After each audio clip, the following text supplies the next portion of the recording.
Hello Internet! Welcome back to Idiots Fix Synths. If you hadn't guessed, I'm going to be working on the SX1000 again today, which is going to be fun because if you didn't see the last video, where were you? And if you want to watch it, there's a link above my head. But anyway, having replaced all the caps and done a general cleanup of the rest of the circuitry, and it's still not working, although the not working did kind of change, so I'm thinking the keyboard might be to blame. We're going to open up the keyboard. Hopefully it's something really simple like corrosion or, again, another issue with the caps or a blown component, because if it's down to the chip that controls everything, we're kind of boned, because they were a bespoke part for the synthesizer itself, and yeah, fingers crossed it's not that, I guess. Anyway, to not the kitchen table. I've managed to sort out some space in the garage and a nice new table, which means that I actually have a workshop. So, to the workshop. And here it is, the keyboard. The keyboard of much annoyance. So yeah, interestingly, each of the notes is written on top here, but that must just be for assembly because you can't actually see it when the cover's on. You can kind of see where the grime stops and the not so much grime starts. Anyway, let's get this apart. It does have a capacitor that I want to switch out on it, and then we'll see what's what. So it looks a bit grim underneath, and for anyone that's interested, this is how the keyboard works. So we've got voltage lines run along these bus bars here, these greasy, horrible bus bars, and push the key, it pushes the spring up, makes contact, and goes out to the multiplex chip here, and then that does whatever it does and tells the rest of the synth how to do rest of synthy stuff. So let's take it apart and have a look, see what's what.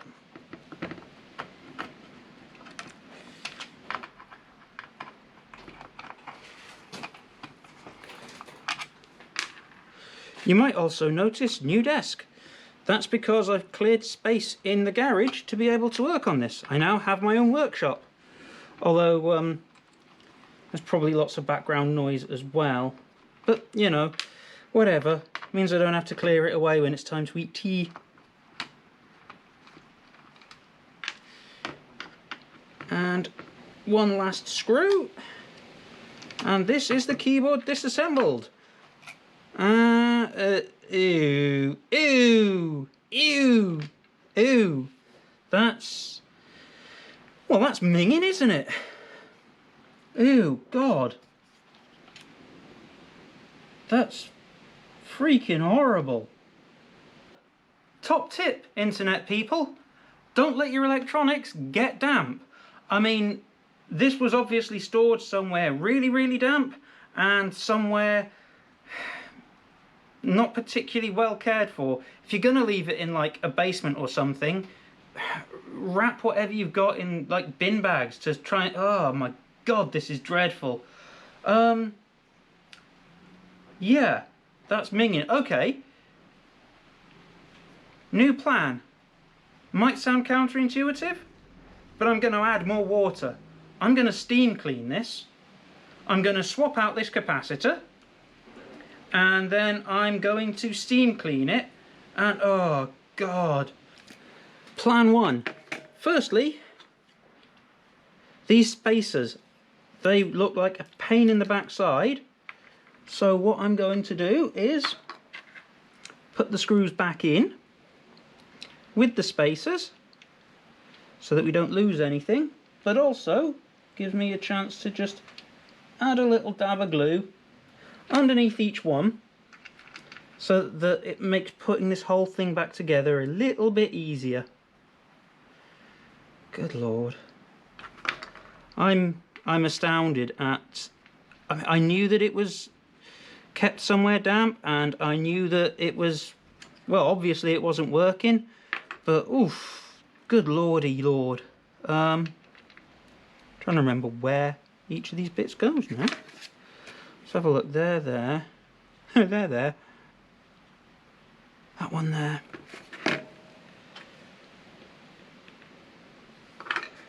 Goodness me.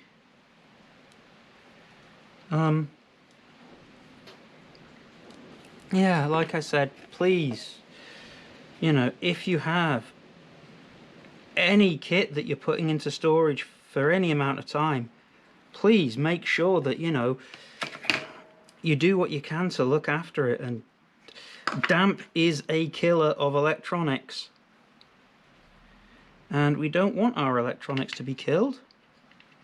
Of course, this does mildly concern me, because what if the chips popped? What if powering it back up with some shorts on the chip has caused it to go pop? You can't really get M110s anymore. In fact, if you Google M110, you end up getting adverts for machine guns. Ask me how I know. So yeah, we'll keep them in place, and let's see what else. Okay, so we'll move this out of the way first of all.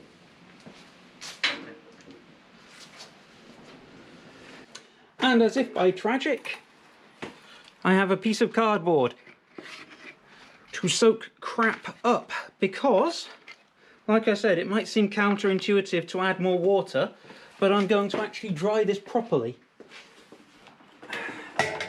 So, no, I'm also going to try and be very gentle, because I don't want to blast anything off. So very gently steam cleaning. Mind your ears.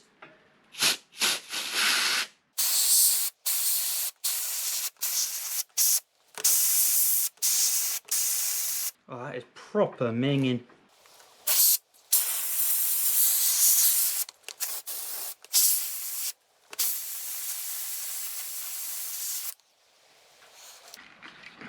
Ugh. Vileness. Pure vileness.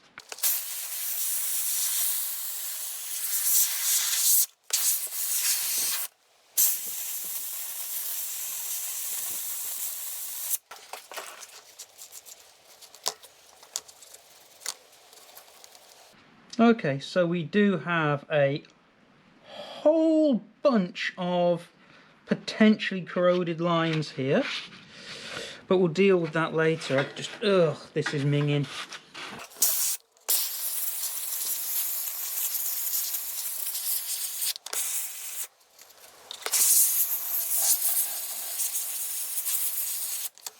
Oh lordy, this still isn't perfect.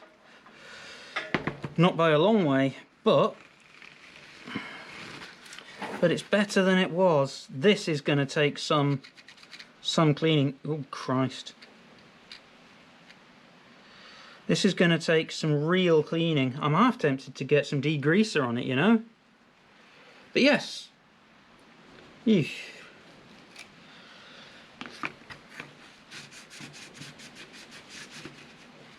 I don't know if the camera can pick that up, but it's proper raining outside. But yeah, I'm thinking something like industrial degreaser on these springs. Oh, it's just so... Why do people do this to their equipment?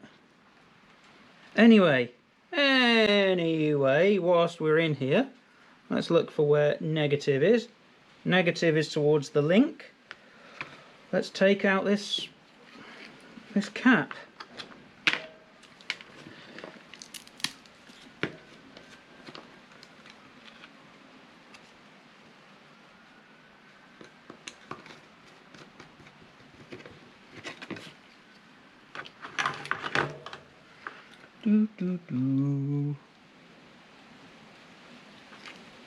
Ow! Shit! That was stupid, wasn't it?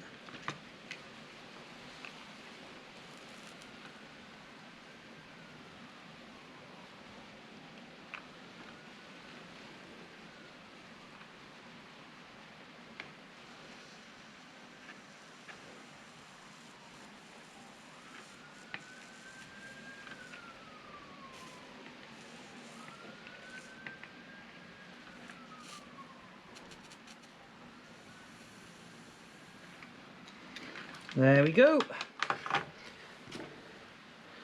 The problem is working on this board, trying not to damage these springs.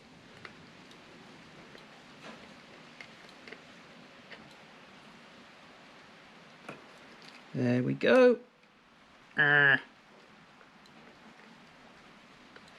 we are.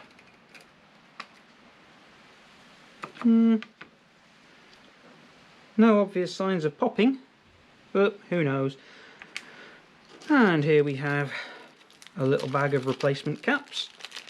Weirdly, these ones are about the same size as the one that's come out. How cool is that? Just a teeny bit smaller. Awesome. And it was negative towards... negative towards the link. There we go. Sits in quite nicely actually. There we go. And again with the leaded solder for period accuracy.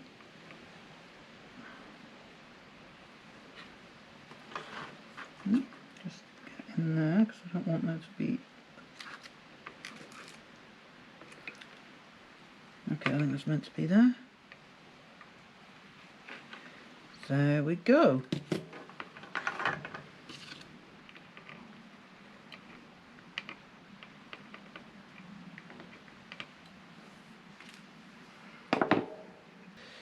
This is a weird, gooey substance. I don't think is all grime. No, it's all grime. I don't think it's all damp. It's something that I encountered a lot when I first started working on electronics back in the day, and that realistically this machine was gigging since long before the smoking ban came in. The indoor smoking ban came into play in the UK, which means that there could be I'm probably wiping off years of nicotine from this thing. It's proper gopping. Now on these springs I'm tempted to use some man oil. Manol. It's a bit like carb cleaner but not quite, or brake cleaner.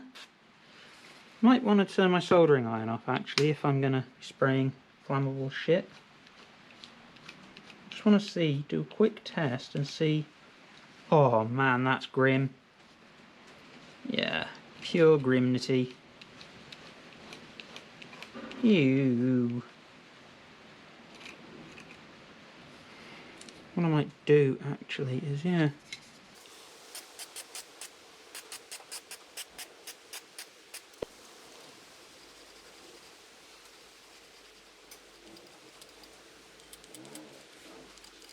Oh, well yeah, that's got the grime coming off. It's also really cold as it evaporates. You gotta love degreaser. Oh, just look at that. Lovely splodge of mouldy, dampy, nicotine-y badness. Ugh.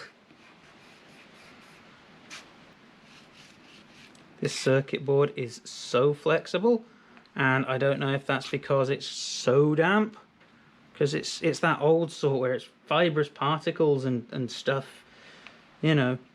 I'm wondering if like the wetness got into it and made it really flexible. Ew. Ew.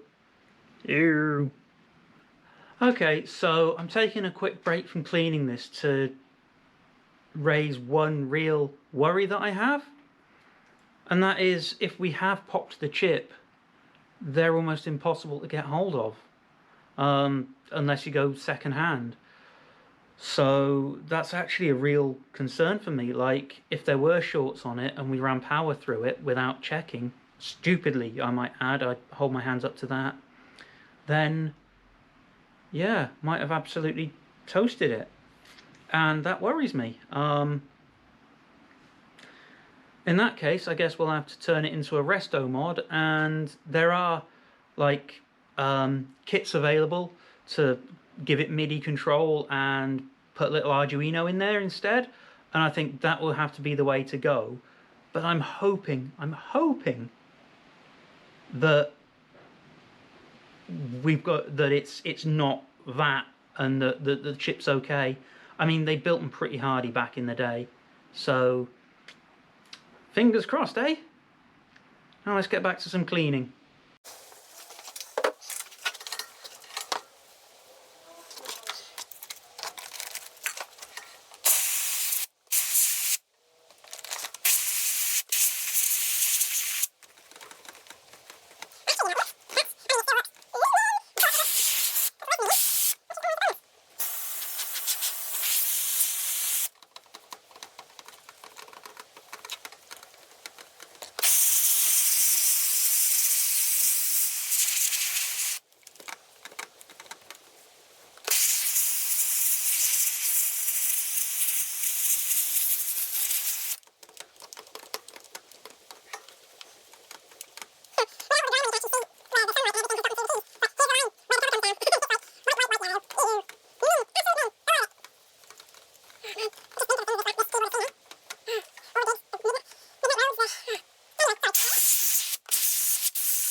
Okay, I think that's enough for today. I'm going to take everything in and, well, you can hear the wind, I think.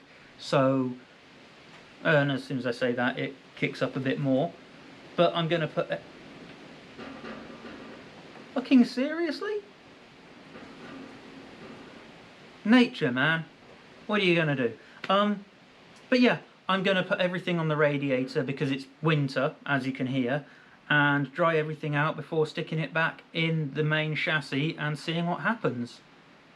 If I'm perfectly honest, I'm not confident that we're going to get much of a change. If we do, it will be fantastic, but I don't know. I have this horrible feeling that there's something really wrong somewhere, and it's going to take attacking with an oscilloscope to work it out. Obviously I'll film everything, and the singular viewer that's interested will go, "Ooh, that's a nice oscilloscope," and then get distracted by something more interesting. But yeah, anyway, yeah, if we can use as much of the original parts as possible, I want to. There's chips available to resto mod it and add this, that and the other, like CV, out and MIDI control. And whilst that's really nice, I want to keep this as original as possible. I want to respect the legacy of the gigs that it's already played, and I don't want to take the heart of it out. You know, it was built in a time when tolerances on chips weren't as fine as they are now, so there's going to be that extra flutters and whatnot that the next one off the production line might not have had. And yeah, I want to keep its sort of heart as original as I can. If needs be, we'll swap it out, but I don't know. I really, fingers crossed that cleaning it up and replacing the caps will have worked. I doubt it. So irrespective of what happens, there's more videos to come. And yeah, I hope you've enjoyed this. If you have, push the thumbs up button. If you haven't, well, I mean, there's not much I can do about that. I'm sorry. And if you like what I'm doing, click subscribe. And if you don't, then don't. And yeah, I will see you in the next video when, who knows, we might get to the bottom of what's going on with this.